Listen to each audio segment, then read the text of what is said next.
Di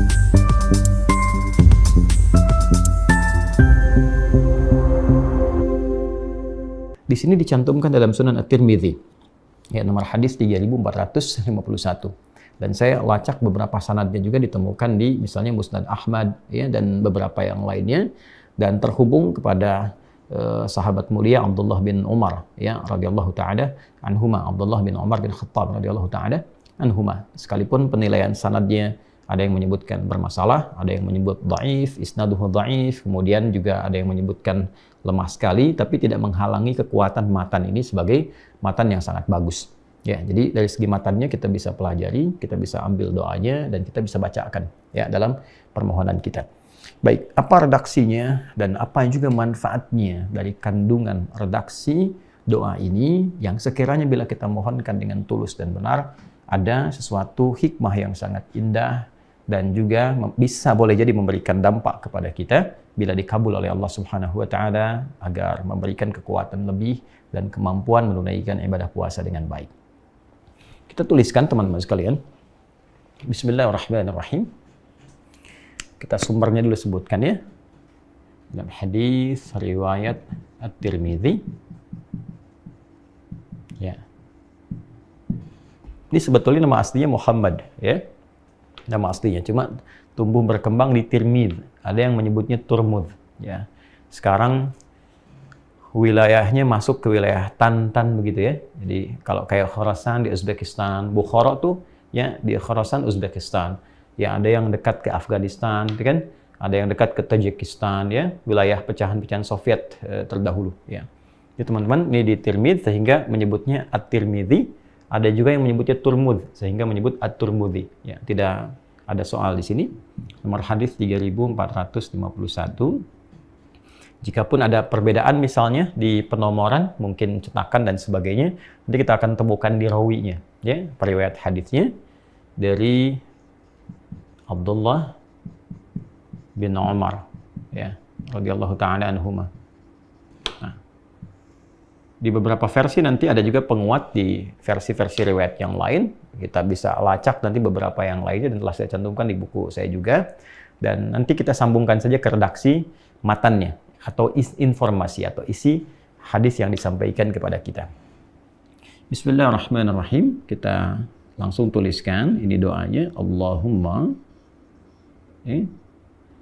ahillahu alaina bil yumni, kan, wal iman, kan, was salamati wal islam, ya. Baik. Kemudian, nah ini ada beberapa versi. Ini ada tambahan, saya berikan kurung. Beberapa riwayat menyebutkan wat taufiq. Wat taufiq lima tuhibbu wa tardahu. Ya, ini ada tambahan ini, beberapa riwayat lain. Kemudian ini ada satu riwayatnya Rabbi, di riwayat yang lain Rabbuna, kan, wa rabbukallah, ya. Saya berikan harakat dulu, ya. Bismillah.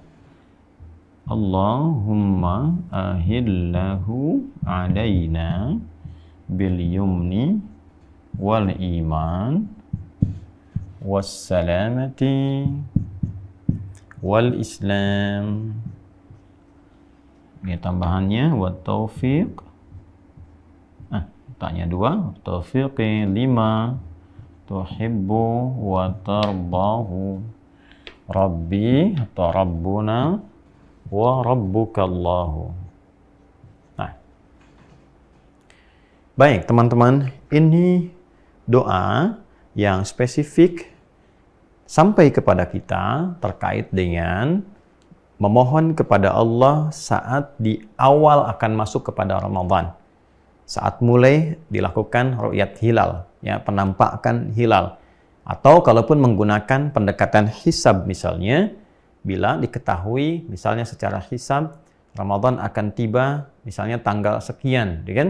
Nah, kalau dalam konteks ini sekarang kalau kita tarik ke bulan Maret, hisabnya menunjukkan 23 Maret tuh, ya. 2023 Masehi itu sudah masuk satu Ramadan. Karena tanggal 22-nya ketika terjadi ijtima, kemudian masuk kepada maghrib, ya, ijtima itu konjungsi yang sering pernah saya bahas. Masuk ke maghrib itu posisi hilalnya sudah di atas 0 derajat dengan ketinggian kurang lebih 7 derajat 57 menit atau 8 derajat. Itu sudah besar sekali. Ini menunjukkan besoknya sudah akan masuk bulan Ramadan. Jadi malamnya sudah tarawih. Nah, kalau sudah tahu begitu, akan mendekat misalnya sehari sebelumnya, ya kan? Atau dalam fase ingin melihat secara langsung ru'yatul hilal, ya kan? Nah, maka menjelang untuk melakukan itu, ini kurang lebih doa yang disampaikan.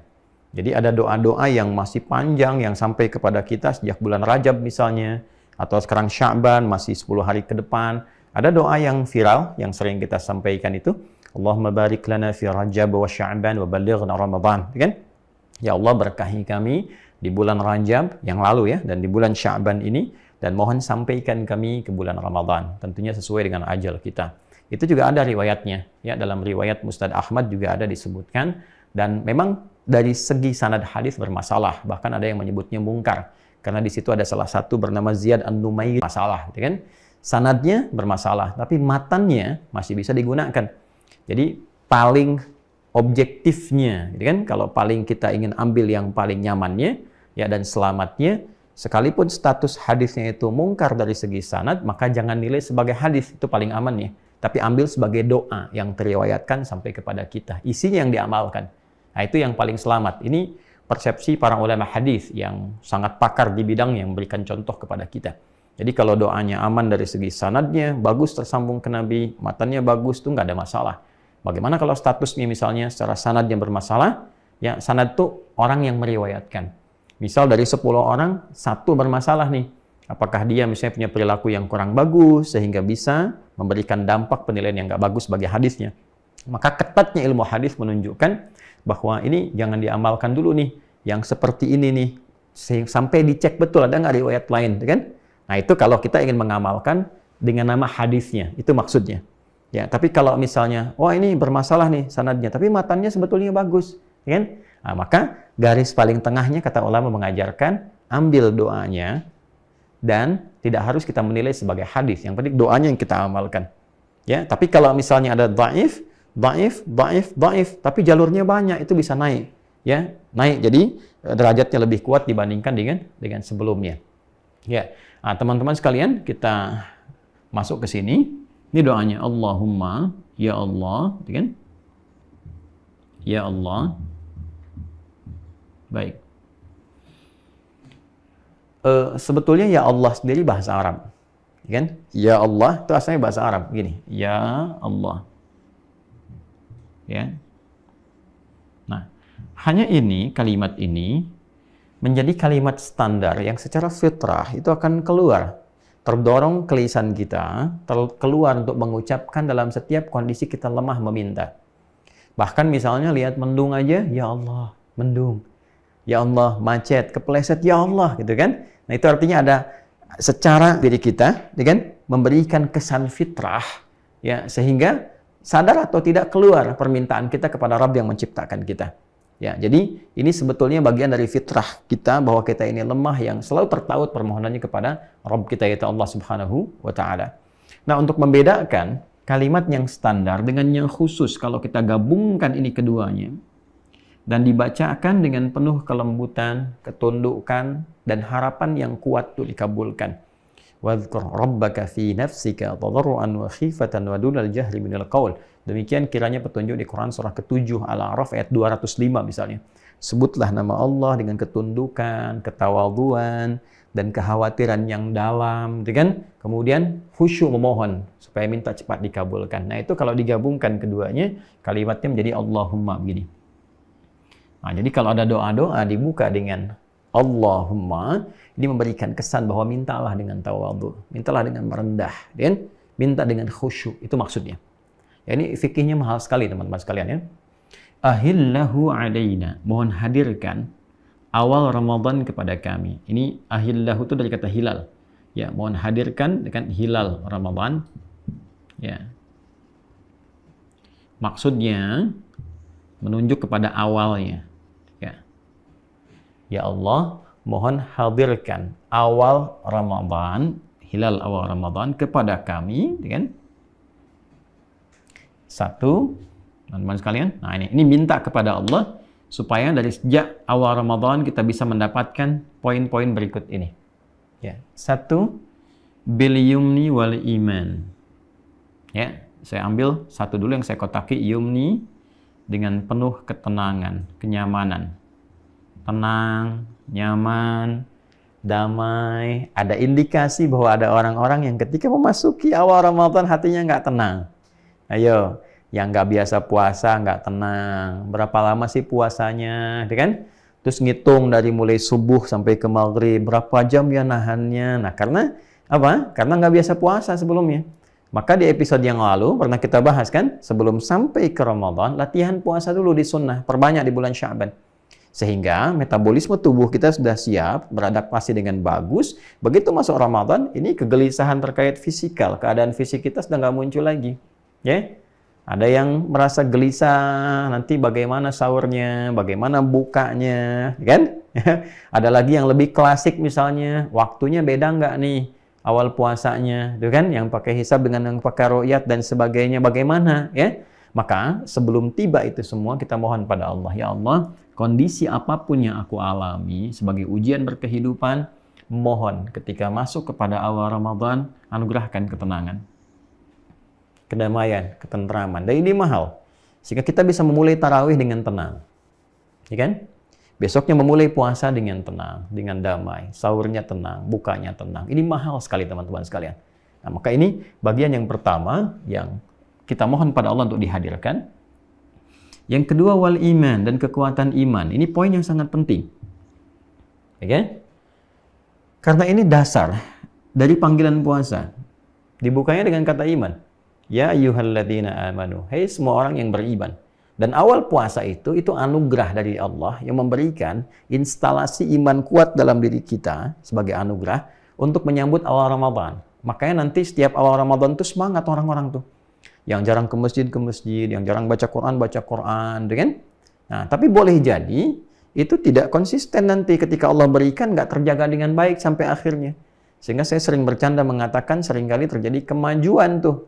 Ya, di awal Ramadan bagus, pertengahan mulai maju safnya. Akhir-akhir tinggal satu saf gitu kan. Nah, maka minta kepada Allah Subhanahu wa taala diberikan kekuatan iman sampai akhirnya. Ya.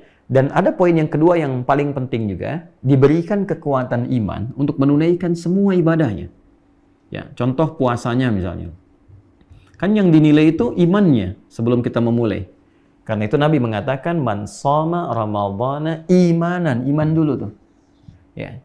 Apa yang dimaksud iman itu? Keyakinan menunaikan ibadah itu karena Allah, untuk menaati Allah, karena perintah Allah. Kan panggilannya langsung kan, ya ayyuhalladzina amanu, hei semua orang beriman, ini perintah Allah. Kutiba alaikumusiyam, diwajibkan untukmu berpuasa.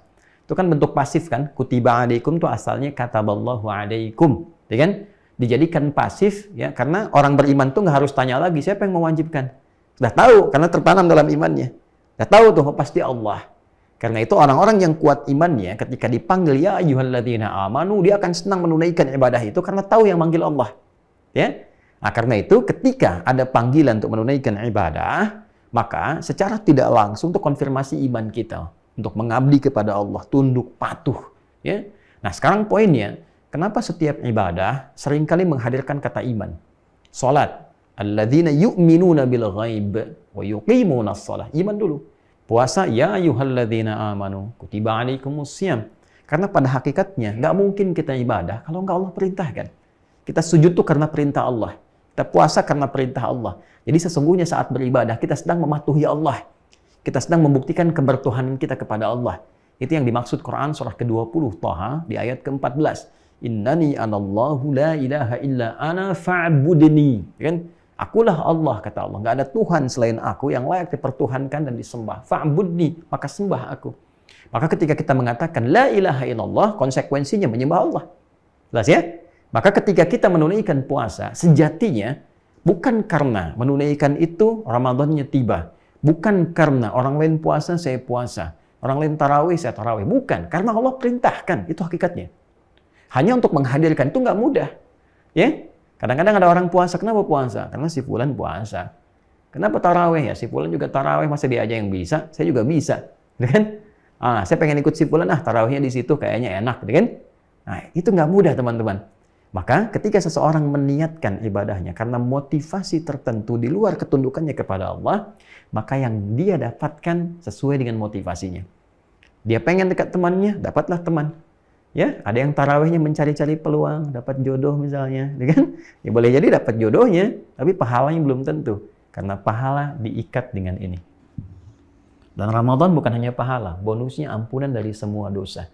Ghufira lahu ma taqaddama min dzambi. Kapan itu diturunkan? Ketika semua motivasi ibadah kita tujuannya satu, hanya untuk mengagungkan Allah Subhanahu wa taala. Maka kita mohon kepada Allah supaya konsisten awal sampai akhir puasa.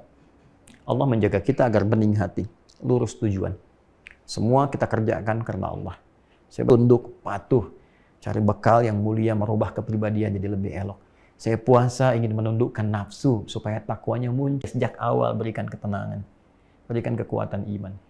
Ya, ada orang yang tenang, imannya sudah bagus, semangat, tapi tiba-tiba sakit misalnya, kan? Maka kita mohon kepada Allah supaya diselamatkan dari berbagai macam hal-hal yang mengganggu kita untuk khusyuk ibadah. Apakah itu musibah di jalan yang menghambat kita untuk khusyuk menunaikan ibadah, sholat tepat waktu, ada macet yang berlebihan, atau tiba-tiba sakit dan sebagainya, maka kita minta sebelum tiba puasa. Mohon kepada Allah ini sifatnya bukan permohonan-permohonan pribadi, ya, sifatnya tidak personal, tapi di sini ada unsur komunalnya, ada unsur kebersamaannya. Jadi kalau saya misalnya bermohon, saya bukan untuk diri saya, sertakan juga di situ keluarga, istri, anak-anak, kan, ibu tercinta, kan, saudara-saudari dan sebagainya. Anda juga demikian, mintakan seperti itu, ya. Nah, ini maka dijaga. Maka ayah ketika membawa harta untuk buka, untuk sahur yang dimasak oleh ibu, hati-hati, pastikan halal sehingga anak-anak juga mendapatkan pasokan yang halal. Karena begini, harta yang halal itu nanti dibawa ke rumah, diolah oleh istri misalnya, jadi masakan, lalu dimakan oleh anak-anak. Baik, kan? Keluarga makan itu semua. Kalau dia halal, maka proses metabolisme itu tidak hanya mengolah makanan jadi energi, tapi dia akan bernilai positif yang menggerakkan semua bagian tubuh untuk ringan beribadah. Sholatnya ringan, baca Qurannya ringan, zikirnya ringan. Karena itu, ada pendekatan dari para ulama yang menyampaikan kepada kita, jika ada kemalasan dalam menunaikan ibadah, spesifik misalnya sholat, ya kan? Ya, atau misalnya sulit untuk berinteraksi dengan Al-Quran, coba dicek. Salah satu unsurnya coba cek, ada nggak harta yang salah yang masuk nih? Ya? Ada nggak yang haram yang masuk? Atau misalnya dipastikan bagus nih, tapi fisiknya nggak selamat dari perbuatan maksiat. Baru nonton yang salah, dengar yang salah, dan sebagainya. Maka biasanya dipakai ibadah agak susah. Sehingga puasanya jadi formalitas aja. Tahan lapar, tahan haus, puasa sekedarnya gitu kan. Sholat sekedarnya aja, tidak peduli terhadap khusyuk tidaknya. Yang penting formalitas dijalani misalnya. Ya secara rukun mungkin tertunaikan. Tapi nanti akan masuk pada golongan yang disebutkan Nabi, rubba sha'imin laisa lahu min siyamihi illal ju' wal 'atash. Ya, atau rubba qa'imin laisa lahu min qiyamihi illa as-sahar. Ada orang-orang yang kata Nabi SAW bermakna wa kama qala Rasulullah SAW, ada orang-orang yang saat berpuasa itu tidak mendapati apapun dari puasanya, pahala juga tidak, gitu kan, kemuliaan tidak merubah perilaku, tapi dia hanya menahan lapar dan haus saja. Pun demikian, ada yang bangun malam, dia ikut tarawih, gitu kan? Tapi tidak mendapat apapun dari tarawihnya, tidak merubah keadaan dia, tidak membuat lebih tenang, tidak menjadikan perilaku lebih baik, gitu kan? Tidak menghadirkan ampunan, hanya dia lelah begadang saja, menghabiskan malam dengan berdiri, ya takbir sampai salam. Maka kita minta kepada Allah dijaga, diselamatkan. Wal Islam, nah jaga keislamannya. Islam di sini turunannya banyak teman-teman sekalian. Bisa jadi Islam ini nanti ke pokok-pokok amalan. Sebab kalau disebutkan Islam, turunannya kan gabungan antara iman dan amal saleh. Tauhid dengan syariat. Tauhidnya asyhadu an la ilaha illallah wa asyhadu anna Muhammadar Rasulullah, maka syariatnya ke bawahnya. Salat, zakat, puasa, umrah, haji, dan sebagainya. Jadi kalau di sini disebutkan wal Islam, kita ambil ke pokoknya, maka mudah-mudahan awal sampai akhir Ramadan tauhidnya terjaga bagus, kan? Kemudian sholatnya semangat. Kalau ini kan baru selamat kan? Tapi keselamatan itu mendorong kita nggak optimal dan semangat menunaikan amal saleh. Maka kita minta, ya Allah, berikan kami kekuatan dalam keislaman. Ya kan? Semangat yang baik, sholatnya semangat, i'tikafnya semangat, ya, khataman Qur'annya semangat, ya kan? Yang umrah di Ramadan semangat, ya kan? Baik, dan seterusnya. Nah, ini gambarannya. Nah, ada beberapa di riwayat itu menambahkan redaksi ini. Ya. Wat taufiq lima tuhibbu wa tarda, dan mendapatkan taufik. Ya. Taufik itu kesesuaian dengan apa yang Allah tetapkan. Ya. Baik, ya? Misal begini, paling gampangnya. Allah menginginkan orang-orang yang menghafal Quran misalnya, atau membaca Al-Quran, atau mengkaji Quran, maka Quran yang ia interaksikan itu mampu merubah perilakunya, keadaan dirinya lebih baik dari sebelumnya. Maka ditegaskan misalnya di Quran surah ke-35 Fatir, di ayat ke-32, lihat di ujungnya itu. Wa minhum sabiqum bil khairati biiznillah, dzalika huwal fadlul kabir. Maka di antara orang-orang yang ahli Quran, diberikan oleh Allah kemampuan untuk mendekat kepada Al-Quran itu, dinilai dia berhasil dengan kedekatannya, belajarnya, membacanya, menghafalkannya, ketika Quran yang ia interaksikan itu mampu merubah ia menjadi lebih baik, perilakunya lebih mulia. Nah, orang-orang yang mendapatkan taufik dari Allah Subhanahu wa Ta'ala sesuai dengan apa yang Allah inginkan, maka capaian akhirnya seperti yang Allah tetapkan. Dia membaca Quran, Quran yang ia baca merubah diri lebih baik. Dia menghafal Quran, Quran yang dia hafalkan merubah perilakunya lebih mulia. Itu yang dimaksud dengan taufik. Mengantarkan kita pada kesesuaian yang telah Allah tetapkan. Maka seseorang yang mendapatkan taufik pada apa yang Allah cintai dan Allah ridhai terkait dengan puasa ini, akan lebih mudah ia mendapatkan capaian yang Allah tetapkan di balik ibadah puasa, yaitu taqwa. La'allakum tattaqun, kan? Nah, ini poinnya. Semua orang yang puasa, yang beriman, yang diundang oleh Allah dengan kalimat ya ayyuhalladzina amanu, dan diperintahkan menunaikan puasa, kutiba alaikumussyam, maka tujuan akhirnya adalah ini.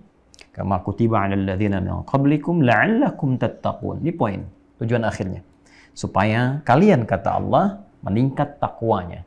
Jadi, yang diharapkan dari puasa itu, dari capaian yang Allah cintai, Allah ridhai, adalah mampu mentransformasikan, merubah pelaku puasa menjadi pribadi yang meningkat takwanya. Lebih baik lagi. Lisannya lebih baik karena lisannya semakin bertakwa. Pandangannya lebih baik karena pandangannya semakin bertakwa. Orang-orang yang mendapatkan taufik dari Allah, maka ia akan menjalani puasa sebagai latihan, menjadikan perilaku hidupnya lebih baik dari sebelumnya. Karena itulah redaksi hadisnya berbunyi dari Nabi SAW, man shama ramadhana imanan wahtisaban. Selain menunaikan karena Allah imanan, juga wahtisaban, dia mengevaluasi dirinya, menghitung segala yang Allah tetapkan. Bukan hanya hitungan pahala saja, tapi juga menghitung evaluasi diri dari dosa-dosa yang pernah ia lakukan. Dari dosa memandang, dosa mendengar, dosa bertutur, sampai ke ujung kakinya. Maka dia bermohon dari sejak awal akan menghadapi Ramadan, minta taufik Allah, supaya dibimbing pada hasil yang Allah kehendaki, pada hasil yang Allah cintai, yang Allah ridhai. Jadi kalau kita ibadah, Allah cinta ibadah kita. Dan dengan kecintaan dari Allah itu merubah ibadah kita menjadi pribadi yang lebih baik. Karena itu hasilnya apa? Hasilnya, orang-orang yang puasanya benar, mendapat taufik Allah, maka gabungan ini akan lahir ketika dia selesai menunaikan puasa. Lisannya akan bicara dengan imannya, pertanda takwanya telah meningkat. Ya ayyuhalladzina amanu la yaskhar qaumin qaum. Hei orang-orang yang beriman, jangan gunakan lisanmu untuk mencela. Maka lisan orang beriman yang berubah menjadi baik, dia akan menghindari celaan. La yaghtab ba'dukum ba'dha. Dia tidak bergosip, tidak berbicara yang kotor, yang buruk. Intinya, dia tinggalkan yang salah, beralih kepada yang saleh. Man kana yu'minu billahi wal yawmil akhir falyaqul khaira aw liyasmut. Siapa yang merasa beriman pada Allah dan hari akhir, dia akan mencoba menata lisannya berbicara yang baik, kalau tak mampu diam. Demikian di pandangan sampai ke ujung kakinya. Baru kemudian diakhiri dengan Rabbi atau Rabbuna dalam bentuk jama' wa Rabbukallah, dengan sungguh kita meyakini segenap jiwa kita memusatkan di segenap pikiran kita bahwa semua ketentuan yang ditetapkan kepada kita, aturan-aturan yang diberikan kepada kita dalam menunaikan puasa itu adalah demi menaati Tuhan kita yang merawat kita. Jadi semua bentuk ibadah ini hakikatnya untuk merawat kita menjadi lebih baik. Allah nggak butuh dengan sholat kita. Allah nggak butuh dengan ruku sujud kita. Allah nggak butuh dengan puasa kita. Justru kita yang butuh dengan amalan itu untuk membuktikan satu kebertuhanan kita kepada Allah. Kita ini hamba Allah, itu Tuhan. Maka bagaimana membuktikan itu? Dengan ibadah. Taati perintahnya. Jauhi larangannya, itulah hamba. Kan? Dan yang kedua, dampak dari ibadah itu membuat kita lebih baik. Karena itu Allah wajibkan. Dengan wajib itu, kita mampu mendapatkan anugerah dari hasil ibadah itu menjadi pribadi yang baik. Karena Allah sayang dengan kita. Kalau nggak sayang, akan dibiarkan aja. Ya terserah kamu. Kan? Tapi karena Allah sayang, dibuat wajib itu, diberikan kita, dipaksa mengerjakan itu, kembalinya supaya kita lebih baik. Kembali kepada kita lagi. Kayak orang tua mewajibkan anaknya, kamu sekolah ya. Harapannya kan supaya jadi baik. Jadi pintar, jadi bagus. Kan? Kamu makan begini ya, kamu jalan begini, berkata yang bagus. Orang tua jaga betul. Bahkan saat anaknya berkata yang kurang baik, langsung ditegur. Kenapa? Karena ingin anaknya baik. Jadi orang tua saja yang sayang demikian, apalagi Allah yang Rahman dan Rahim. Ya, karena itu disebut Rabb, yang merawat, memberikan kebutuhan, menyayangi, memaafkan kalau salah. Maka kita katakan Rabbuna, teman-teman semuanya, saya, Anda, kita. Dengan Allah yang merawat kita, menyayangi kita. Ya? Dan Tuhan Anda semuanya adalah Allah. Jadi pada akhirnya kita mengembalikan semua harapan-harapan ini kepada Allah Subhanahu wa Ta'ala. Nah ini teman-teman sekalian, di antara doa-doa yang cukup bagus, kita bisa mohonkan menjelang Ramadan, selain doa-doa viral yang lainnya, yang tentunya kita bisa urutkan dari dua hal. Baik itu dari sudut pandang sanadnya misalnya, atau matannya. Sekali lagi saya berikan penjelasan, supaya bisa lebih meyakinkan kita untuk memohon dengan apa yang sekiranya memiliki nilai-nilai riwayat yang bagus untuk kita amalkan. Sanad itu adalah transmisi periwayatan, bicara tentang orang yang meriwayatkannya. Karena itu sering kita katakan hadis riwayat disingkat AR, ya kan? Ini. Nah, di ilmu hadis ini menjadi penting sanad itu. Karena untuk menunjukkan ketersambungan informasi. Benar nggak dari Nabi? Siapa orang yang meriwayatkan itu? Maka harus ditemukan. Misalnya, di sini orang ke-10 generasinya diurutkan 10, 9, 8, 7, terus sampai ke sumber primernya mendapatkan dari Rasulullah SAW. Ya? Dan saking terhormatnya hadis Nabi SAW, karena itu disebut dengan al-hadis syarif, hadis yang mulia. Maka kemuliaan itu juga menjadi parameter penilaian pokok yang dilakukan oleh para ulama hadis kepada para periwayat hadis. Ini orang baik nggak? Bermasalah nggak? Ya kan? Ada celaknya nggak? Bersikap yang santun yang benar nggak? Sedikit saja bermasalah. Misalnya tidak jujur, gitu kan? Atau bahkan suka mengarang cerita. Dia bagus, benar, tapi suka bercerita sehingga nggak bisa dibedakan mana hadis, mana cerita. Nah itu tunggu dulu. Ada riwayat lain nggak yang menguatkan? Takut diduga ini cerita, maka simpan dulu hadisnya. Seketat itu teman-teman sekalian. Ya? Maka ini nanti kalau lolos dari segi sanad ini, maka kualitas hadisnya disebut baik, tidak bermasalah, nggak sakit. Bahasa Arabnya sahih. Ya. Ini syaratnya 5. Mattasala isnaduhu, 1, bersambung sanadnya. Ya, nanti sambungannya nanti ada jumlah spesifik juga, sehingga disebut dengan mutawatir misalnya. Mutawatir itu hadis yang diriwayatkan oleh orang banyak, yang saking banyaknya rasanya sulit kalau ada satu yang berbohong atau merekayasa. Ya, nggak mungkin, saking banyaknya urutannya. Setiap tingkatan banyak. Ya, ada lagi yang masyhur misalnya kan, dan seterusnya. Nanti mattasala isnaduhu binaqlil adli. Harus ada sifat adil, sifat yang benar, nggak bermasalah secara hukum, ya kan? Nggak terduga, punya persoalan-persoalan dari segi misalnya pengucapan, lisan atau perilakunya. Dhabit, kuat ingatan. Beda titik koma saja bisa turun statusnya, ya kan? Beda sekarang bicara A, besok bicara B, atau 5 menit kemudian dia meralat, bisa berubah tuh. dari sahih bisa jadi hasan, ya. Imam At-Tirmidzi itu membuat kualifikasi sampai ke turun dari sahih ke hasan, ya kan? Kemudian anil adlid dhabiti mattasala isnaduhu binaqlil adlid dhabiti anil adlid dhabiti min ghairi syudzudin wala illatin qadihah. Ya, tanpa adanya celah-celah, baik secara celah-celah yang perilaku sifatnya atau pemikiran-pemikiran yang menyimpang sehingga mempengaruhi kualitas hadisnya. Maka ini yang pertama, teman-teman. Ini setiap orang ini digali nih. Untuk menghormati, memuliakan Nabi SAW, maka setiap orang ini harus ditelusuri nih. Maka nanti ada ilmunya sendiri, ada Jarh wa Ta'dil namanya, ya, dan kitabnya banyak sekali. Nah, yang kedua baru isinya, informasinya. Ini matan, isinya bagaimana informasinya. Ini pun nanti ada ilmunya lagi. Bertentangan nggak dengan hadis sahih yang lainnya? Yang paling pokok, bertentangan nggak dengan isi Al-Quran? Kan? Ininya kayak benar nih, tapi ini bermasalah misalnya. Maka juga ini jadi persoalan. Ya kan? Misalnya ininya ada bermasalah, tapi ininya benar nih. Maka nanti ada kebijakan dalam hal apa dia menyampaikan. Jadi ini nggak boleh bertentangan dengan isi Al-Quran, isi hadis, dan nanti diberikan klasifikasi oleh para ulama. Apakah ini informasinya terkait dengan amalan pokok, bab-bab pokok dalam agama, seperti bab tauhid, kan?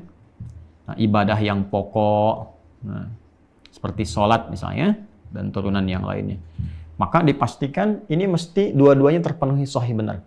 Jadi dari yang sanadnya juga pas, bagus, sampai ke nabinya, kemudian isinya juga harus sempurna. Nggak boleh ada sesuatu yang menyimpang dan sebagainya, baru diterima di amalan pokok. Di luar ini, ada namanya afdaliyatul a'mal, atau fadilatul a'mal. Fadilatul a'mal. Kita bikin jama' aja. Ya. Keutamaan yang mendukung amalan. Ya. Dia bukan bercerita tentang amalan pokok, bukan pokoknya, tapi kegiatan yang mendukung amalan pokok. Contohnya apa? Doa supaya dikuatkan sholat, misalnya kan? Doa supaya dikuatkan puasa, dan seterusnya. Ya, puasanya yang pokok, tapi doanya supaya minta dikuatkan, itu bukan amalan pokoknya, tapi amalan pendukung kepada yang utama, fadilatul amal namanya. Jelas ya? Maka dalam fadilatul amal ini, kalau kita menemukan sanadnya bagus, batannya bagus, maka itu ideal.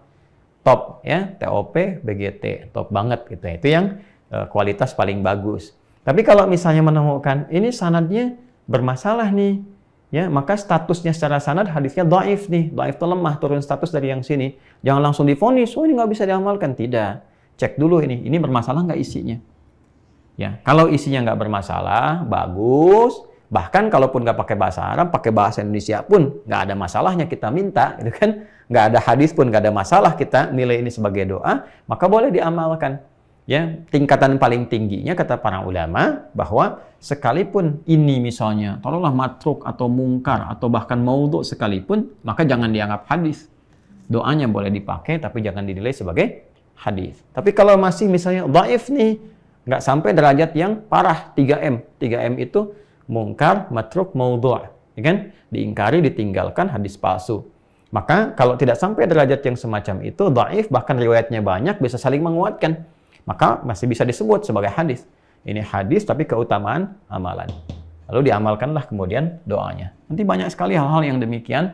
Seperti Allahumma, misalnya barik lana fi Rajab wa Sya'ban wa balighna Ramadan. Secara sanad bermasalah, tapi matannya bagus. Maka boleh kita berdoa dengan matannya.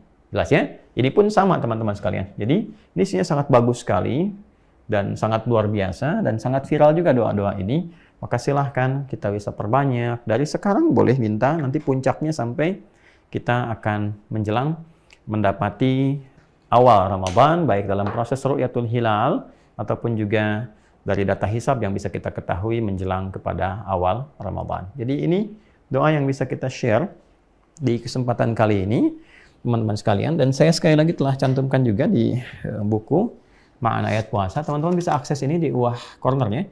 Silahkan, ini saya kira bekal yang sangat bagus untuk teman-teman dapati menjelang Ramadan supaya belajar. Dan di Ramadan bisa dibaca, digali untuk bisa mendalami, mentadaburi ayat-ayat terkait dengan Ramadan dan keutamaan-keutamaan yang bisa dikaji tentunya. Saya cetak terbatas, teman-teman, mudah-mudahan bisa mencukupi dari apa yang teman-teman bisa akses.